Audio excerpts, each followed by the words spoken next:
Now picture this. You bring in 3 listing agents to evaluate your home.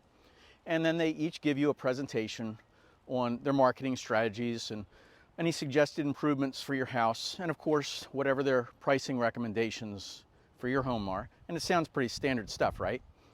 And then here's where things get really tricky, because all 3 agents are likely to give you some tips on making your home more appealing to buyers. But then there's this one agent who stands out. Why? Because they proposed a much higher asking price than all the others did. So it feels great. And who doesn't want to hear that their home is worth a lot more money? But hold on, here's where it gets tricky. This could be the classic case of bait and switch. And you'll see some agents use higher price tags as a marketing tactic to get your listing.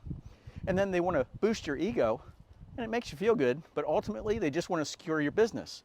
But what happens next? Here's the consequences: price reductions. You immediately start getting calls from the listing agent for price reductions. And this can be extremely frustrating and stressful. Time on the market. Your home sits unsold for weeks and maybe even months.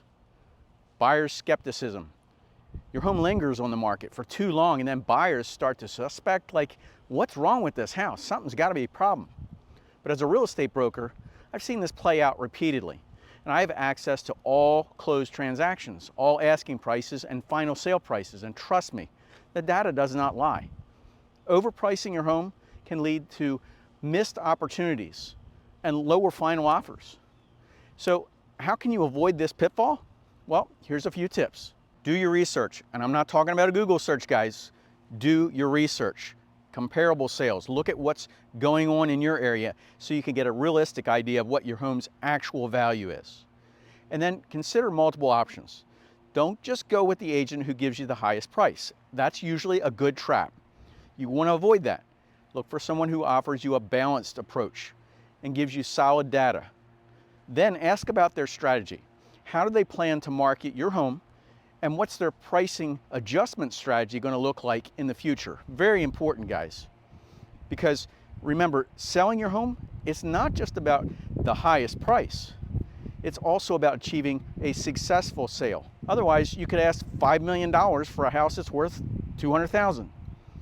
You want to stay informed and be cautious so that you can navigate the real estate market with real confidence, knowing that you can actually sell that house. And if you found this video helpful, please give me a thumbs up and subscribe for more real estate tips here. And you got questions? Go ahead and pick that phone up. Give my office a call. Our team's here to help you. 843-839-9870. Now, I got another question for you. Have you sold a home or thinking about selling? Go ahead, put it in the comments, because I really want to know where you are and what you're doing. So I really do appreciate you watching. I'm making these videos for you. I appreciate you. So stay happy and stay selling.